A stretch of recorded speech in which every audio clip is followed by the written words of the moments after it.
was a genuine chance to come away as winners. Yeah, it's very exciting. Hopefully, absolutely. Be really good for Ipswich. Yeah. I feel like I'm back over to James. I feel like I was intruding on. There's only so long I can say it lovingly into that next eye, so I've got to mix it up a little bit. You excited about until she realised how much it cost. At which point she asked how you were going to pay for it, and at that point I decided to list my car for sale to generate the cash. You have to scale the team, you have to grow, and that means relinquishing kind of control. And like, it's a weird feeling, isn't it? Like, you kind of there's some relief, because it's like, great, I don't have to do everything now. But then there's like, you're sort of also, I was going to swear there, you're also sort of petrified, aren't you? That it's your baby. I've done very well, by the way. That I haven't sworn once. It's probably the longest I've gone. Just keep nudging. But I mean, because it's that's one of the most challenging things. Welcome back to the Legally Attuned podcast, brought to you by Attwells Solicitors, where we have legal conversations in plain English. Today we are with Oliver, who is from Ipswich.co.uk, which is our local newspaper. He's going to be walking us through how his experience has been and the growth in his businesses as well. We also have our CEO and founder, Nick Attwells, who's going to be pitching in the conversation. So let's get into it. Oliver, how are you doing today? Yeah, all good. Thank you. Wonderful. For having me. You're welcome. So, Oliver, could you start by telling us a bit about your personal journey, where you grew up, and just a brief introduction for our viewers? Yeah, so was born in Essex, so Essex boy at heart. Moved to Suffolk when I was about sort of 10 years old. In terms of sort of career, in terms of sort of where I grew up in sort of Sudbury and sort of Long Melford. So sort of you go from Ipswich through Hadley, sort of towards that end. We're over there. Moved to Ipswich when I was 19, 20 years old. So not so long ago then. No, well, it feels like a long time ago. So I'm 36 now, so it feels like an eternity ago. But yeah, very much. Ipswich is like very much home. Family live here. Kids go to kind of school here. It's friends are here. So yeah, it's sort of like personal stuff. In terms of sort of like career journey, I started life as a painter and decorator at sort of 16, 17. Loved it, but not something that I ever sort of saw myself doing long term. I actually applied for a job as a web developer when I was like 16 years old at the agency in Ipswich that I did my work experience at. Loved it. Asked them for a job straight out of school. They said kind of no, but go away. Kind of come back with a portfolio and maybe. So that's what I did. I basically taught myself web development as a kid. Went back at sort of like 17 years old and said, can I have a job now? And they took a punt and gave me one. So that was sort of my sort of first sort of step in my career journey. Did that for sort of three years or so, and then sort of fell into media. So I went to Archant, who were the company who at the time owned the Ipswich Star and the East Anglian Daily Times, amongst other kind of titles. And I went there as a web developer. Fell in love with the media industry. Had kind of loads of different jobs at Archant over sort of a 4-year period. And then just sort of kind of ended up sort of floating around the media industry. It was kind of and sort of didn't look back really. Wow, that's a really good story. And that's when we first met, wasn't it? You were first with Archant. Yeah, long time ago. So I would have met you as a kid initially. Do you remember Alicia? Yeah, I do. Yeah. So I was a sales rep. And I think I would have met you with Alicia when I was probably like 19, 20. No, I remember you were like the bright guy who can do all the stuff with the website, and it was so new back then, and trying to take a punt on where we're going to do. Yeah, you were back then. You were the young trendy upstart law firm. I don't know about that, but that was some years ago. We've kind of come full circle. Yeah. And you've worked with some of the largest and most influential news and media companies so far. Just from where you've come from, what do you think is the biggest lesson you've learned from that? Oh, wow. Yeah. So I've worked, really lucky in terms of my career in media. So I did sort of 7 years in local media, then went to national media, so like News UK, so The Sun, The Times and Sunday Times, Virgin Radio, TalkSport, and then spent a lot of time at technology companies operating in the media space. So I learned like kind of loads of things from kind of all those organisations. I kind of learned sort of local media and what it meant to kind of be in local media at kind of Archant and NewsQuest, like sort of 3 years at News UK, working on The Sun. So The Sun wasn't sort of long out of its paywall. So we very quickly overtook the Mail to become the largest news and entertainment brand in the country. 3 years of just crazy growth, like incredible kind of team. Great time to be there. That's probably sort of where I sort of built my sort of reputation in the industry. Wanted to start this business, Ipswich.co.uk, while I was working at News, but for various reasons that couldn't happen. And that's sort of when I sort of moved into the tech side. Sort of was fortunate. Joined a sort of a 30-person growth stage tech company that just raised $15 million of private equity. Needed a kind of a grown-up to come in and scale the business. We went from 30 to 130 people in 2 years. 15 to 40 million in revenue. We then raised sort of tens of millions of investment, corporate investment from a big publicly listed tech company in the US. So learned loads in terms of like managing boards, raising kind of large funding rounds. We went through like a 4-way acquisition process, so a fairly kind of heavy duty kind of due diligence process that ended up in a strategic investment. So learned kind of what it actually meant to kind of scale a VC or sort of private equity backed tech company. And then spent a lot of time like advising and consulting for like other media companies and tech companies in the media space, and you kind of sort of take learnings from all those different places really. No sort of one single takeaway, just a career sort of spent floating around lots of different organisations. I mean, you started the story saying you were a decorator, and then we were talking about millions of dollars and pounds, and like it seems like a crazy jump, does it not? Yeah, it is. To be fair, like if you ask my mum, she'd probably struggle to articulate how that happened. Very a lot unconventional career path. I was lucky; I had sort of a couple of really good bosses who sort of like invested in me, gave me sort of confidence. And I've always kind of worked hard. I've always been ambitious. I mean, it takes a lot of Nick. Would you say? Yeah. I mean, he's been to the top of his industry, basically, and been at the top of his industry for a very long time, and and I had the opportunity to be involved in so many different angles. I think you're both similar in the sense that you both decided to take a chance on something. Yeah, it's easy. Like it's very easy, isn't it, when you're in a career to just kind of accept that's the kind of safest kind of route. Like you've got to be a certain type of person, haven't you, to sort of make the leap of faith. I think so, and I think also like it's good to have had that background. I was fortunate as well, having come from a large law firm before. I established Attwells, and I think to have that background and to be able to see what is possible, at that level, and to have that training, can set you up really well. I don't know, whether you felt the same, where you felt the confidence, the experience of all of that, that you'd had. Yeah, pros and cons. Like you're obviously working for big companies, you get exposure to things that you just simply don't work for smaller companies. Yeah. On the flip side, like it's so different. Like working with small budgets, small numbers, small teams. Like when you're responsible for like 100 million in revenue, but you've got like 60 million pounds of budget to go and find it. You've got a team of 60 people who are all the best at what they do in the industry. It's like the polar opposite to when you're a small kind of 1 to 3 person company. That's like the hardest adjustment. Like it's like you're used to having kind of like capital to invest. You're used to having like brilliant people around you. To go from that to then sort of like, wow, okay, like this is now it's just me and a small team. And you have to become the jack of all trades. You do everything right. You are the accountant. You are every single the finance director, the marketing guy. You're doing everything. So look, I'm glad that I had the experience. Yeah. But like a lot of it probably doesn't translate as much as you'd like it to. Not until you fully start scaling, and then maybe. That's always it. Like, I've always seen myself as a scale-up person, not a startup person. Yeah. I think startup people tend to be sort of like made slightly differently. I've always been very good at turning like something into something bigger. The biggest like difference with kind of starting your own business is going from like zero to something, nothing to something. That's probably been like the biggest sort of. Would adjustment. you say your experience working for like larger companies made you want to start something of your own?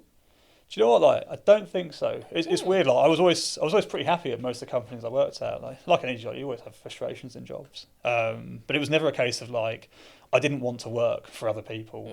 Like for me, it was I always wanted to start an independent media company, and you can't do that when you're working for like a big corporate media company. Sure. So for me, it was much more about kind of like what I wanted to do rather than kind of like being my own boss and having the flexibility. And a lot of the things that people say, like often when they haven't run their own business and they realise that you have like zero flexibility, like it's and various other kind of sort of challenges. But like for me, it was always about I wanted to do like Ipswich.co.uk as opposed to like I didn't want a big corporate job anymore. Yeah, I think for me it was a bit different, really. I just don't think I quite fitted in at that. I think Oliver's great with people; he's really good at fitting in people. I think for me, I found it quite difficult, in those days.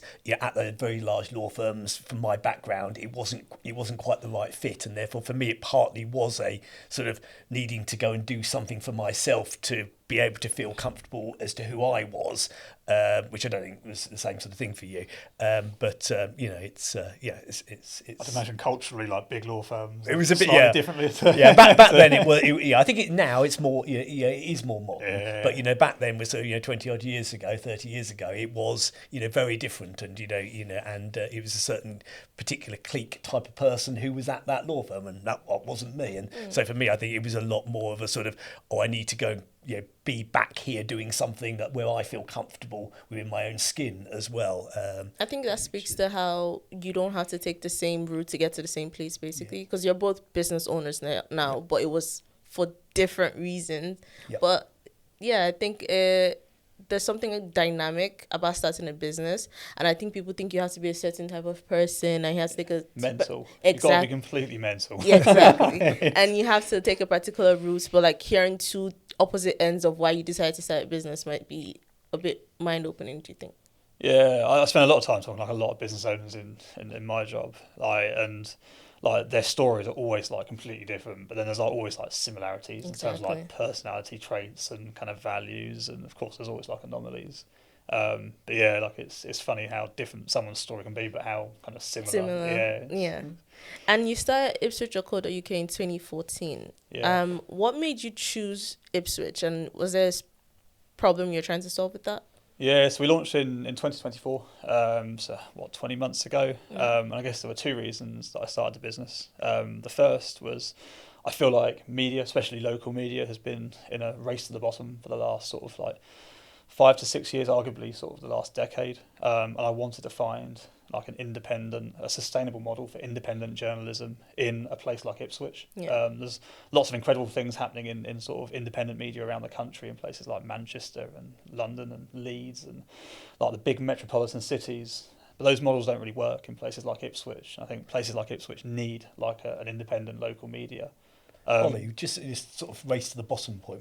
Can you just say a little bit more about that? Sure. For people who aren't in the industry. Yeah. So my view, and look, everyone has different views, but my view has always been is that the quality of journalism in local media has declined. I don't think the same can be said in national media. But in local media, I think the quality of journalism has declined. I think the quality of the products that journalism is published on has declined. Mm-hmm. So the websites, apps, even printed publications, and because of how like social media and how people now consume and find and consume content, publishers have been forced into behaving in a certain way. Like their content has to be sensationalized because it has to drive an emotional response in order for Facebook algorithms and other social platform algorithms to find it. So publishers have to kind of over-essentialize the content in order to drive an audience. They have to drive an audience or clicks because their business models are reliant on ad impressions. Conversions. So all of a sudden, like publishers are incentivized to create content for clicks to drive ad revenue. And it's lost its kind of core purpose, which in my view is to drive change. Which is the second reason I started this business. Like for me, it was always about driving change in Ipswich. Sure. So the media is one side, but then the kind of like the regeneration sort of element of our business is arguably like the more important. Yeah, I mean, there has been a conversation as to how traditional media is dying, and people are, although we are trying to, encourage change and transformation, some things just need to have that at the core, which is the change that you speak about. Yeah, it's not dying, it's changing. Like people will always like want access to good quality journalism and information. I don't think that's ever going to change. It's been the case for the last 150 years. It'll be the case in the next 150 years. But the way in which they want it is going to change, has changed massively. Even in the sort of 16 years I've been in the industry, digital was not new, but it was still relatively new back then. Publishers didn't really sort of know how to publish for the web, how to monetize the web. And we're now sort of going through that exact same process again now with AI. People are going to find content in different ways. They're going to consume content in different ways, and it's our job to ensure that we kind of keep up and everything else. But what are you trying to do with Ipswich.co.uk that's different to? Yeah, so I guess there's a few areas where we're different. We try and focus on what we call like positive and purposeful journalism. So we don't just kind of publish content to drive an audience. Like, it's very easy to publish content around crime or incidents because it's going to drive like large levels of traffic. But like, what's the impact of that? Like, how is that piece of content or that story kind of like changing the world, like in any way? And when I say the world, I mean our very small part of it in Ipswich. Yep. So we try and focus on like the topics that actually kind of result in change, like to the people and the businesses that matter. So we focus a lot on like local democracy and ensuring that like elected leaders and our local councils are being actually held to account. We do a lot around kind of amplifying the work of non-profits. Like, there's some incredible organisations doing incredible things in Ipswich. Like, hopefully we kind of act as a catalyst in order to kind of help them kind of accelerate the impact that they can have on the town. We do a lot around like economic growth. So it's like a nice example. Like, we don't write business content. Like, instead of writing business content, we write content that drives economic growth. Like, what are the opportunities for businesses in Ipswich? Like, what are the challenges facing businesses in Ipswich? Like, how do we create content that helps people kind of understand what these businesses need, like how we set up this kind of town and county to kind of thrive both in the short term and the long term. Everything we do, we're thinking like, how does this piece of content help people do something, help move like things forward, help change people's perceptions or kind of switch the narrative. It's always kind of sort of focusing on the purpose rather than the page views. That's a really good way to go about it. Could you tell us about the early days?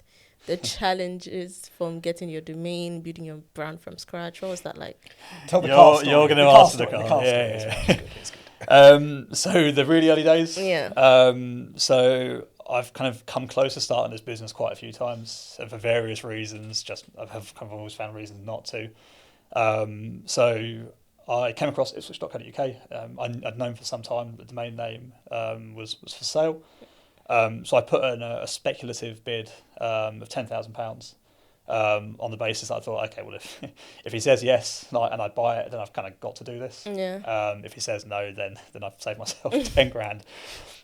He came back with a counter offer of 20, which I then accepted. At that point, it was legally binding. It's all through a brokerage, so a marketplace. I then went downstairs and told my wife that I just bought Ipswich.co.uk, which she was very excited about until she realised how much it cost. At which point she asked how you were going to pay for it, and at that point I decided to list my car for sale to generate the cash to pay for the fancy new domain name. We had a nice car. I had an orange Lotus Exige, which like for context was like my pride and joy. Like, this is a car that I had posters of like on my wall as a kid.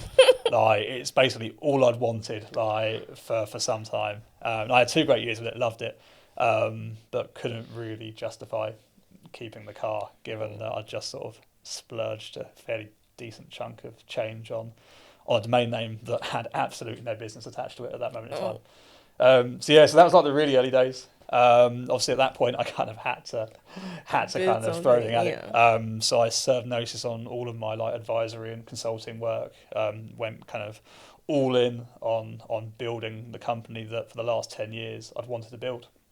And we kind of didn't really cut any corners from a domain and branding perspective, all the way through to like our website. We built our own website from scratch, our own tech stack. I basically took all of the things that I'd learned from media over the last sort of 15 years and kind of went about building like a media company that I felt kind of that Ipswich needed. And how long did that back architecture take, for 2 months to sort of get it all set up? Yeah, 2 months to kind of get the website up and running.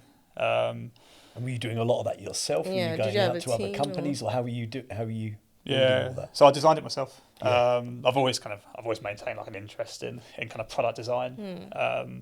So I designed it myself, and then a developer that I've worked with for years and years took on the build. So that process from sort of start to finish is sort of 2 to 3 months.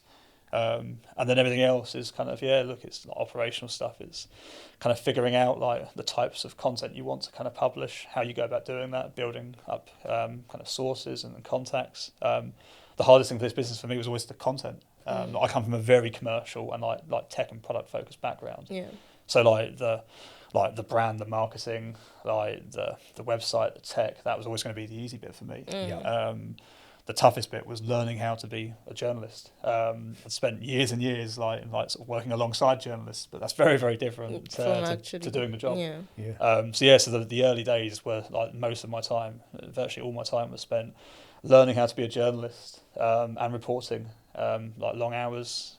We started as a daily newsletter, so I was personally writing 8 articles every single day, Monday to Friday. Wow. Yeah, it was crazy. And how do you learn to like just practice, like learn to keep them succinct enough and easy to read? And did you find it easy to do, like in terms of as a skill? Or Yeah, I had to find a style that kind of suited me. I've always been sort of like very comfortable writing. But my writing has always been kind of like very like logical, like sort of like, I've never been a creative writer. So I kind of needed to find a style that sort of worked, sort of I guess with kind of sort of my strengths. And there's a media company in the US called Axios, who sort of coined this term smart brevity, which is basically like the process of kind of sort of distilling information down into kind of like easy sort of bite-sized chunks, lots of bullet points, subheadings, and the whole idea is that you're making it easy for people to skim and take information in. So it's almost the opposite to kind of like traditional journalism. And that suited me really well. I mean, I like that when I consume it because, I just want to get a bit of an update of what's going on in Ipswich, but I haven't really got time to read a lot. And it's an easy read, and that's attractive to me. And that's where like the business model's interesting, right? Like, it's like most publishers like have to write longer content because the longer the piece of content, the more ads you can serve, the more revenue you can generate. Like we don't want that, right? Like we just want to tell people what they need to know as quickly as possible, and then let them get on with the rest of their day and that sort of style of writing. But how do you find the balance between actually wanting to create revenue and also serving people what they want to see? I mean, that, like in a nutshell, that is like our biggest challenge, right? Is as a media company, your priority has to be content, because without content, you don't have an audience, and without an audience, you have no business. So, like, you can't do anything as a business until like you've published like content, you've produced like stories. That takes up like 85% of time. Which leaves limited time to focus on the growth side of the business. We were lucky we had some early supporters, like Nick and Attwells were one of those. That kind of sort of freed up sort of my time in that first year to kind of go out and sort of figure out the content side. But now the pressure is very much on, certainly now that we've raised investment, to scale the revenue side. And that's our biggest challenge is how do we kind of find a way of growing kind of commercial and revenues while not compromising on the quality of the content. So yeah, we haven't figured it out. And losing a bit more control, because at one stage you're doing it all, and that it's a lot of hours, it's a lot of different hats you're having to put on, but you're in control of it, and now you're having to step one stage back in some of these areas in order to grow it and scale it and things. You'd have been there, right? Like you have to, didn't you? Like, it's like when you're a small firm and like you are the business. Like, you kind of get to that point where all of a sudden like you have to scale the team, you have to grow, and that means relinquishing kind of control. And like it's a weird feeling, isn't it? Like you kind of there's some relief, because it's like great, I don't have to do everything now. But then there's like you're sort of also, I was going to swear there, you're also sort of petrified, aren't you? That it's your baby. I've done very well, by the way. I haven't sworn once. It's probably the longest I've gone. Just keep nudging. But I mean, because it's that's one of the most challenging things, I think, is sort of you've created something, you put all those hours, all that time into it all, and then at some stage you've got to say, okay, I now trust you to look after it and keep it at the level that I want it. It's your baby, isn't it? Like you've put blood, sweat, and tears in. Like Nick said those exact words in our first episode. Because it's true. Like it's the only way to describe it. Like it's like having a baby, like doing like 4 years of hard graft, and then just sort of saying to someone else, "Go on, then. Take it." It's a really hard thing to do, and every business owner says the same, don't they? It's that awkward kind of sort of like growth stage, where it's a risk growing, but you can't not grow. Like it's. Look, it's tough, but we haven't figured it out, but I'm sure we'll get there. And just tell people about that first year and sort of what those challenges are like, for starting up from nothing, and and what the particular challenges of those are, and what maybe like now the next years on, what is now the challenges and how different they are, and and how you're dealing with them? Yeah, so first year there was like a lot of like figuring stuff out. Like there's just so much that you just don't know. Like whether it's like your kind of like your house style, your tone of voice, like your brand, like the technology, your processes. Like you're just trying to constantly like sort of like you're just like shifting problems along. You kind of sort of fix one and it creates another. You fix that, it creates another. But there's just lots of like, the whole thing's just one massive learning curve. This year, I think we have a really good idea now of what this business is, like what it's going to be. And it's now all about like execution. Like it's just how do we get this business into a position where we can deliver on the kind of vision that we have. And is it as you thought it was? Because some people sort of say, oh, look, it starts off as one thing and they had a clear idea it was going to be this, and then it sort of slightly pivots somewhere else. Is it exactly as you thought it was going and going in the direction exactly as you'd have liked it to have gone? Or is it going differently than you thought it would go? Or? It's pretty similar, to be fair. Okay, yeah. Like, I think like in our really early days, like when we didn't have an established brand, like we effectively sold a vision for Ipswich. And that vision like hasn't like really changed. No. Like I think some of the things that we're doing to kind of get there probably have, but like no, look, we set this business up to find an independent model for local journalism. Yeah. Like we set it up to make a difference in Ipswich, and we still want to do kind of both those things. Like the content that we write, how we write it, like our partnership proposition, our business model, like all those things have changed, and we've learned a lot over the last sort of 18 months. Like a lot's worked, a lot hasn't. It's just sort of part and parcel of being an early stage company. But yeah, like broadly speaking, like I don't think our sort of the fundamentals have really sort of changed that much. Just the kind of like operational stuff, really. Yeah. Yes. You spoke about how your wife reacted to you buying the domain. How did the rest of your family take the news when you told them you were betting? Yeah, so thankfully I've only got sort of like two people to sort of upset. So I've got my wife, who wasn't sort of overly wasn't over the moon, but was supportive.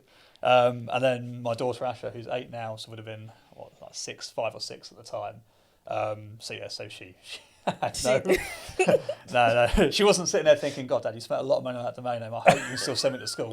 Like, when she's older, like maybe she'll sort of judge me for it. But no, like to be fair, it was less about the domain. It was more everything else that entailed. Like, because once I'd made that decision, that was it for me. Like I had to go all in on this business. And look, like we had a really comfortable life. We're lucky. Like we both had good careers. You didn't need to do it. No, in fact, you had plenty of consultancy opportunities to make plenty good of money. Good day rate. Like there was work there. Like it was like in many ways it was a stupid decision. But like I always knew that I'd never really be sort of content doing anything until I'd at least kind of sort of given this a go. And that's ultimately what it comes down to, isn't it? You just get to the point where you think, okay, look, I have a really good job. Like I earn really good money. We have a really good life. Yeah. Like, but I'm still not really content. So it's. I don't think you can ever do it for the money. I think I don't, and I think most business people that I talk to, that's not the driver of it. No. That's not the purpose as to why they do it on day one. There's something else, whatever that purpose may be. As to why people want to do it. Do you want to say a bit about Ipswich and what the other sort of side of it about Ipswich gets some bad press, and it's like many other town centres, isn't it? Across the country as well. So it's a sort of story that isn't just about Ipswich; it's a story elsewhere as well. And sort of what the vision is for you for Ipswich. Yeah, sure. So look, like our sort of grandiose kind of vision is like we want to, like if we do our job over the next 10 years, like we want to turn around and see an Ipswich that residents are proud to call home, like visitors like are envious of when they visit. And businesses and entrepreneurs know that there's a town here that they can invest in and their businesses can thrive. Like, in a perfect world, that's what Ipswich would look like. If you then take a step back and look at its challenges, like it's no different to a lot of like traditional market towns dotted around the country. It has like challenges, and we will never ever shy away from those. Like, although we try and sort of focus on the positive sort of stuff, like we're never ever going to shy away from the difficult conversations because there's no getting away from the fact that Ipswich has declined over the last 15 years. Like Ipswich used to be like a buzzing, thriving like county town of Suffolk. Yep. And it has lost a lot of that. So look, you kind of have to acknowledge that. But at the same time, people have kind of lost sight of actually like it's not all bad. No. Like there's huge opportunity in Ipswich. We're an hour away from central London. Yep. Like we've got a waterfront. Like we're 15 minutes away from the coast. Like people compare Ipswich to places like Bury St Edmunds, to Cambridge, to Norwich, and it's like to Woodbridge, like to rural Suffolk, and it's like it's not a bad thing. that we're different to those places. It's Yep. not a bad thing that we're close. It's a good thing. I love living in Ipswich because in 20 minutes I can be in Woodbridge. In half an hour I can be in Bury St Edmunds. Yep. Like I can also be like in central London in an hour. Yep. So look, like, I've always believed there's a huge opportunity in Ipswich, and I think Ipswich has spent so long talking itself down that we've almost convinced ourselves that it's a bad place to live. Yes. Nearly slipped up again there, but it's not. It's sort of sometimes the Suffolk way, isn't it? It's like, right, they struggle to talk ourselves up, and I think Ipswich is a place that really does need talking up in that sort of way. It does. Like we need to change the narrative, Yeah. because it is 70-80% negative if you kind of look at sort of the conversations that happen on social, and it's like something has to give. Yeah. Like this town has to at some point kind of like move on and work towards a better future. And it feels like over the next 5 years, we've got like a window of opportunity where that's possible. Like it kind of feels like the stars are sort of aligning, and if we kind of don't make this change happen now, then look, I think we probably are in a bit of trouble. Yes. And for me, that was like the big reason of why I wanted to do this now. I see. I saw an opportunity. I wanted to be a small part of the solution. Yeah. And hopefully I'm right. Hopefully this is the sort of turning point in Ipswich. And what sort of stuff are you seeing on the horizon that's exciting, but that you can sort of share with people because you're at the cusp of knowing what's going on in all that way? Yeah, so the two kind of like really big ones are Halo moving to the town centre. Yeah. So for anyone listening to this that doesn't know, like a £1 billion plus valued tech company, a huge investor in young people. As someone that had to go and work in London to work in technology, there were no opportunities for me growing up to stay here. No. Halo coming into Ipswich town centre in like our town's arguably our county's most iconic kind of like architectural landmark is a huge thing. Like not just because they're going to bring in like potentially in the future up to 1,000 staff, like well-paid staff in Ipswich. We'll have people coming out from London to get jobs. It's the knock-on effects, right? It's the infrastructure. It's becoming like some sort of tech centre almost. And we're already seeing it, right? Like the university have already created like a project management degree apprenticeship with Halo. Okay. So like if the talent pipeline keeps up, all of a sudden, like then you've got the infrastructure to support technology companies. Isn't there a massive stretch for other technology companies to come into the town and invest in the same way that Halo have? You need one. Like we've now got Halo. Yes. And look, this is a company that is hugely profitable, is growing at like an insane rate. They're not going anywhere. No. So yeah, look, that's probably like the biggest story of the last 10 years and probably for the next 10 years in terms of like the kind of economic fortunes of Ipswich. You then got City of Culture. Okay, yeah. So we've submitted our expression of interest to become the 2029 City of Culture. That has been the catalyst for regeneration in places very similar to Ipswich, like Bradford, Hull, Coventry. If you spoke to people in Hull and Coventry, they'd almost certainly speak very similarly about their kind of home as a lot of people in Ipswich would. Yes. And how does that, if we can get that, what's the benefit to us? What would we see? So, kind of a simplistic level, you get £10 million to spend on cultural events in 1 year. So you basically have this like massive kind of burst of investment where you're creating loads of kind of reasons for people to come to Ipswich. That in turn then obviously acts as like a sort of a kickstart for other kind of economic value. So I think, don't quote me on this, I think that in Bradford they thought it was in the hundreds of millions. I think 300 million was a number I sort of faintly remember. Wow. Yeah, so the economic value, like off the back of that sort of 12-month, £10 million kind of sort of program of events is huge. Yep. And it's acted as kind of like a catalyst for all those kind of big regeneration projects. And that's what Ipswich needs. It needs sustained change that people can see like visibly making a difference quickly. And does it stick, this sort of stuff? These new regeneration routes, they stick. They're not just around for like a cycle of a few years. They actually do, improve that city or that town. It certainly has. Yeah. Certainly in Coventry and Hull.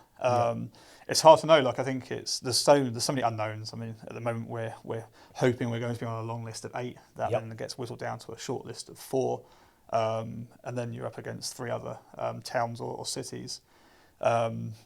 And it's hard. Like every bid is going to be very different. Like Wrexham's bid is going to look and feel very different to Ipswich's bid. Ours is focusing on kind of like youth-led, like we're the oldest market town, oldest continually settled town in the country, but also a town of youth social actions. We've gone big on kind of like the next generation, which I think is right. It's the right thing to do. Wrexham's will look different. Plymouth's will look different. They're all going to sort of cater to their own kind of audiences and whatnot. But yeah, look, like the signs are that where previous cities of culture they've been fortunate, and that look, it has had a sustained impact. So fingers crossed on that. When do we find out on whether we're on the shortlist or down to the 4? So I think the long list is later in March. Okay. I think it's either the 20-something of March. So then we'll know if we're one of 8. Okay, yeah. And then I think it's in the summer. I don't think they've announced a firm date yet, but it's in the summer at some point if we find out if we're one of 4. And then it's kind of all out on sort of like bid execution. At that point, it really is a competition. Yes. And then we'll see. Look, it's going to be tough. Like, there's Wrexham, I think, are probably the favourites. Mm-hmm. But like, we wouldn't be doing this if we didn't feel there was a genuine chance that we'd come away as winners. Yeah, it's very exciting. Hopefully, absolutely, be really good for Ipswich. Yeah. I feel like I'm back over to I feel like I was intruding on There's only so long I can say it lovingly until I mix eyes, so I've got to mix it up a little bit. You speak very passionately about Ipswich, and it has been a part of your mission to, impact your community, and you really pride yourself in your civic responsibility as well. How do you see Ipswich.co.uk contributing beyond just journalism? Yeah, it's a good question. So, like, I've always wanted to be like a tangible part of the town's regeneration as well, and the media part of this business is really, really important. But in terms of like how we grow and scale in the future, it'll be through lots of different ways. So, like, as one basic example, we took on a town centre premise. It was an empty former Chinese medical centre on Arthur Brook Street. And we've spent the best part of sort of £80,000 turning that into a high street newsroom, which is frankly a stupid thing to do. Like, no one in their right mind would kind of recommend that you create a bricks and mortar newsroom on the high street. But that's what we've done because we wanted people to kind of see and know that we're serious about this. Yeah. Like, we're willing to kind of put our money where our mouth is. We're willing to invest our capital in the future of Ipswich. And look, like, it's just like our first small step in being a visible part of the change. Like, it's going to look stunning. Like, it's like the inside already does, like the outside will kind of get there in due course. And then the plan is to try and find like other opportunities to create businesses that add to the town's offering that all benefit from being built on top of a media business. And plug gaps in Ipswich's like leisure, hospitality, like services offering. Any opportunities that we see to either start a business ourselves or partner with other organisations to kind of plug kind of market needs or gaps. We'll look to kind of do that over the next 5-10 years, and hopefully in the future we can look back and sort of every time we walk around Ipswich we can kind of see like all the areas in which like we've kind of made a small difference, and if other people do the same, like we will start to kind of see change. Yes. Yeah. And how are people going to come in? They're going to come to your newsroom, or how's that all going to work? Yeah, so we'll have open hours. Okay. We're going to be launching a membership proposition in the next kind of month and a half. As part of that, we'll have like member-only open hours where we will literally invite our paying subscribers to come into the newsroom, and we'll have things like talk shows. We'll have like kind of what I've sort of dubbed like news clubs, where we'll have kind of very like informal kind of like conversations about the biggest stories affecting life in the town. We'll invite people to share their own views. We basically want to kind of get our journalism into the community and get our community into the journalism. Yep. I've always like wanted to produce journalism that is kind of experienced rather than kind of like consumed. I Like, see. Yep. we don't necessarily want like all of our journalism to be read, to be watched, like to be listened to. Like, we want people to become a part of it, and as a result become a part of the change. So we'll have like an events program where we're hosting events from the newsroom.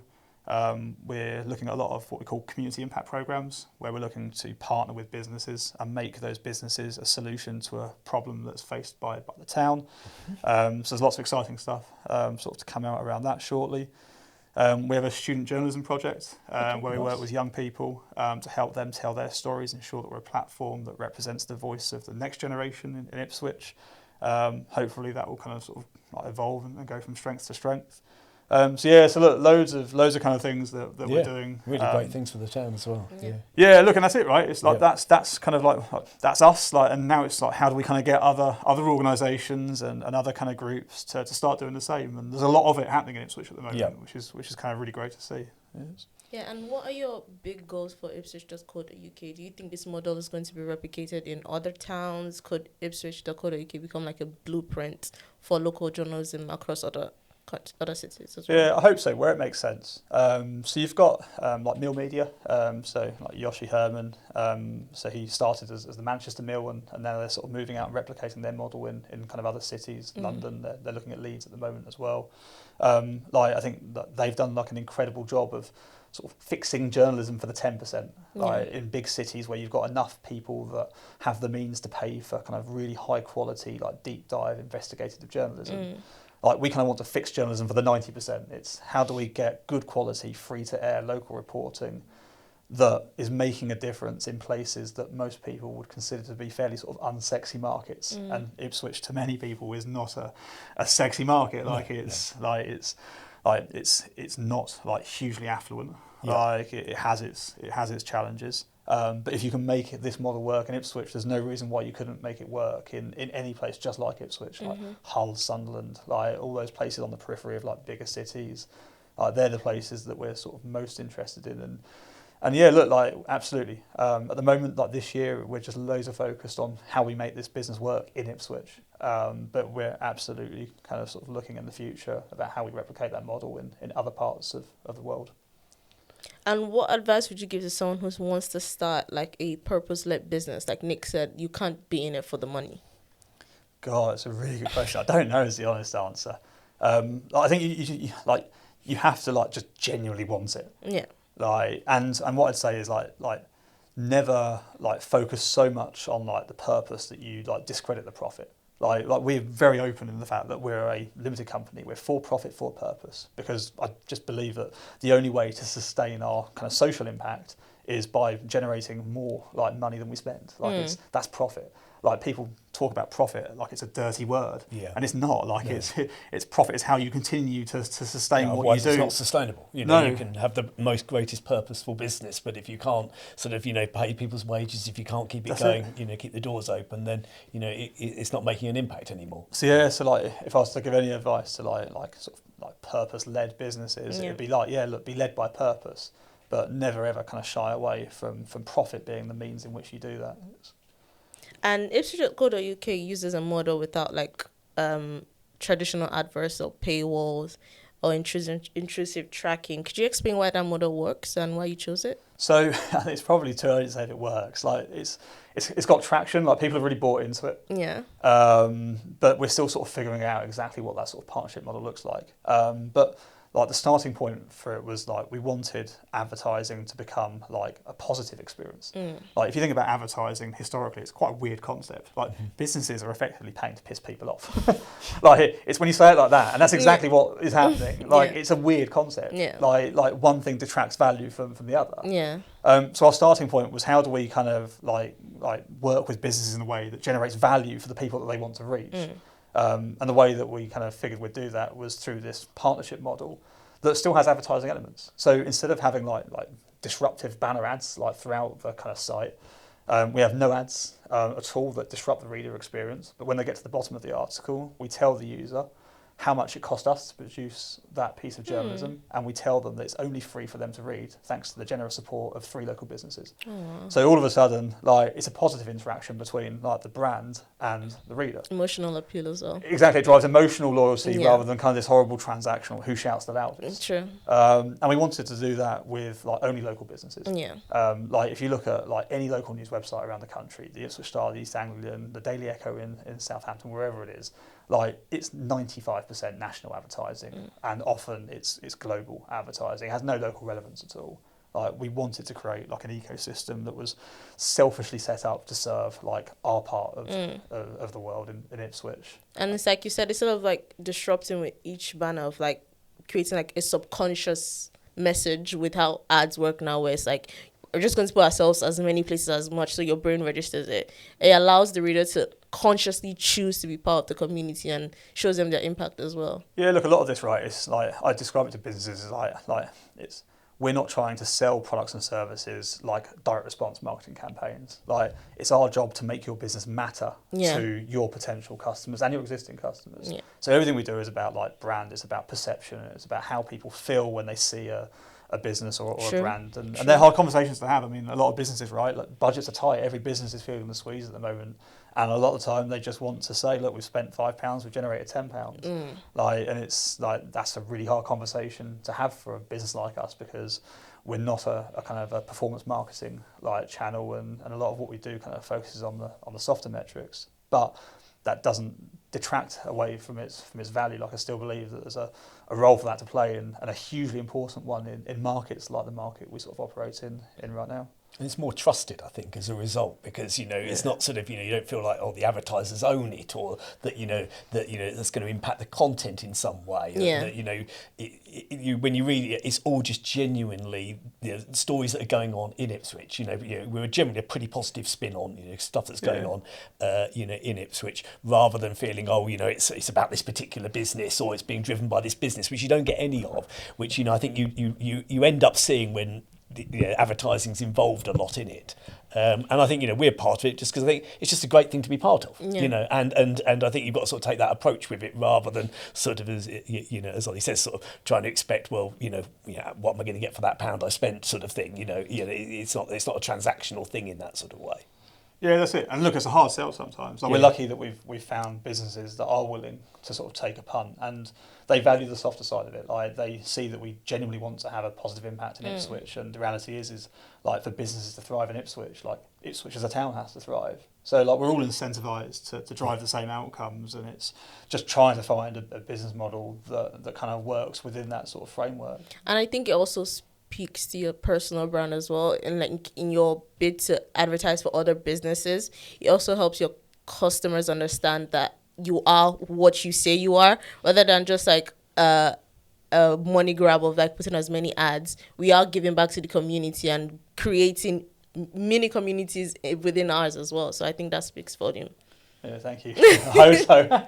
Yeah. Look, it's really hard, isn't it? When you probably found it, when you start a business, like, you kind of just go in this little bubble. Yeah. Right? And you're so just laser focused, aren't you, on whatever it is you have to get done at the time. You kind of don't really take any time to sort of take a step back and kind of sort of figure out how's this thing going. But I mean, all you can go off is what people say. Like, people seem to value what we're doing. Like, we're sort of constantly told that what we're doing is important. Like, it feels like we're growing in stature, we're growing in influence. Like, media businesses are built on influence. So yeah, like, it feels like we're moving in the right direction. I'm really proud of where we've got to in such a short space of time. Yeah, and now we've just got to try and figure out how we sort of kick on and build on that momentum, really. And just to, pull everything together, would you both advise business owners to go the quantity over quality route when it comes to advertising as well as building your own brand? The reality is like businesses kind of have to kind of do everything now. Like, there's a room for, like, you have to build a brand. Yeah. And you have to, like, that brand has to stand for something. Like, but at the same time, like, there's performance marketing. There's always a role for that. Like, True. It's like I'm never going to say that Facebook ads are bad or Google ads are bad, because you're targeting people at a different point in that sort of purchase journey. Mm-hmm. Like, Google ads is obviously at the very bottom of that funnel. Like, people have often already decided to buy X or go to Y, and like, they're seeing that business or brand at a point of kind of like purchase. Like, we're obviously sort of much higher up in that funnel. Like, for us, it's like, we want to make like Attwells the law firm that people do Google. So look, like, businesses, they have to do all this stuff, right? Like, they have to do search, they have to build their brand, like they have to invest in content. I think too few businesses are broad enough with their marketing, especially local businesses. So yeah, look, we know where we sort of sit and operate, and we'll always be honest with kind of partners on the value that we do create and where we don't create, like the value and where they should be looking at doing other things. Hopefully over time, like, that will change. Like, we've got our high street newsroom. We've got a 75-inch like ultra high def screen on the window, which will rotate our headlines with partner ads. So all of a sudden we're able to offer like digital out-of-home advertising in Ipswich. We have our email newsletter, which performs really well. Like 6% of people that read our newsletter click on ads for our sponsor, which is like a crazy click rate. Yeah. And these are like this is like GBS, like a local like building contractor. Like what most people wouldn't consider like a super interesting, like sexy business. Sure. But 6% of people for 3 issues in a row, like all wanted to read more about GBS, like because they sponsored our newsletter. Yeah. So yeah, look, so like we're trying to build all of these kind of opportunities to put like local businesses in front of local people, and we'll continue to look for new ways to do that. And what do you think the town centre is going to look like in Ipswich? You know, with more people coming in to live in the town centres, how do you see that? I think the future looking in terms of, is there going to be more cinemas, more places to eat? What's it going to look like, do you think, in there? Yeah, everyone has different views on this. Like my view is we need more residential, high quality residential in Ipswich. We need to shrink the size of the town centre. At the moment it's quite fragmented. There's actually really nice pockets to Ipswich town centre. Yeah. Like people sort of like give Ipswich like blanket terms, like, but the reality is if you go down St Nicholas Street or St Peter's Street, they're objectively beautiful places, like with great independent like shops and businesses. So yeah, look, I think we need to shrink the size of the high street, like Car Street, for example. Like in an ideal world, that has to be as much residential as humanly possible. I try and get as much businesses back towards like the Cornhill, and then linking the Cornhill to the waterfront, which has always been like a long-term aspiration of the town. But yeah, look, more residential, high quality residential, not HMOs.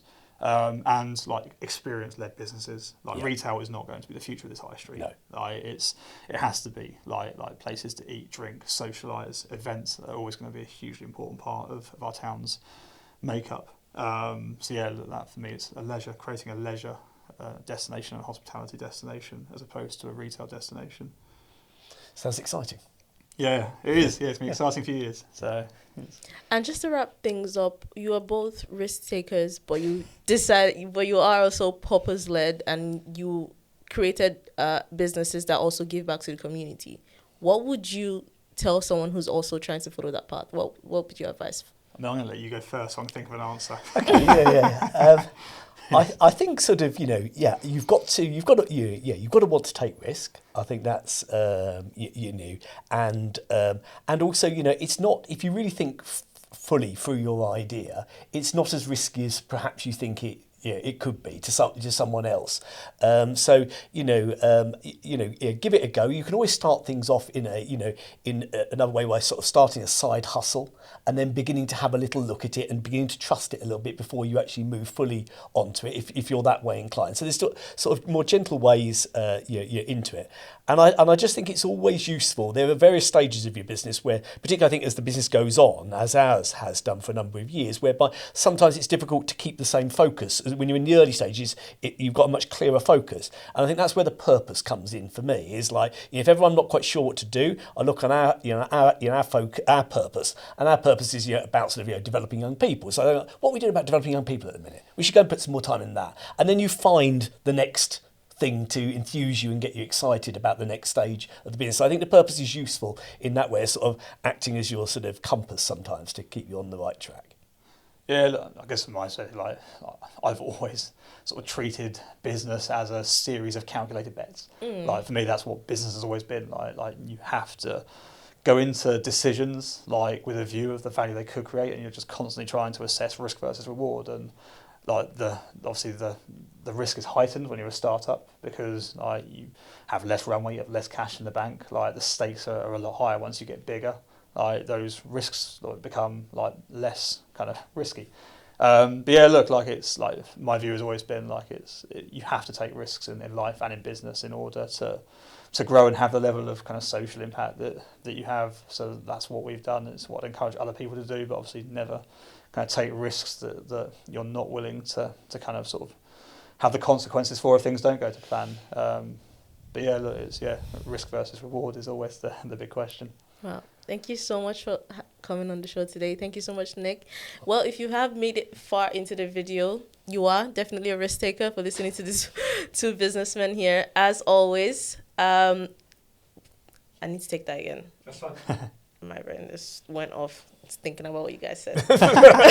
Yeah. Don't think too hard. No, because I don't need to go on around. I was watching a video about Anthony Bourdain. Don't know if you know him. I know the name, but I can't think of it. Yeah, it's like a food critic chef that became like a documentary, and like everything you guys said just like aligned with what I watched yesterday about not wanting to be average and seeing the opportunity in risk as well. So it's like, you should say that. Yeah, that works well. Did you get that? Thank you so much for listening to the podcast today. Don't forget to share, like, subscribe, and follow us for more legal conversations in plain English. Cheers.